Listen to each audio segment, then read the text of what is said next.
प्रथमेश कालेकर त्यामुळे एक भट्टीतून भाजलेलं पोरगे परिस्थिती जाणीव ठेवते. रात्री किती वाजेपर्यंत होता बाबा इथं मला सांग. हा किती वाजेपर्यंत? किती वाजेपर्यंत? 11:30 वाजेपर्यंत लायब्ररीत होता. किती वाजेपर्यंत? 11:30 वाजेपर्यंत. किती दिवस झाले लायब्ररीत? 1 महिना झाला ना. 1 महिना कंटिन्यू लायब्ररीला होते. किती महिने? 1 महिना. रात्री जेवलं पुढे दुपारी जेवला काल रात्री काल दुपारी काय झालं? किती? 1 वडापाव. दिवस वडापाव होता. संध्याकाळी 10 वाजता घरी किती वाजता?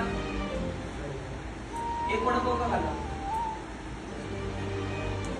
पैसे नव्हते दिले झटकाट. मी म्हणतो ना काय म्हणलं मोटिवेशन करून भेटतं परिस्थिती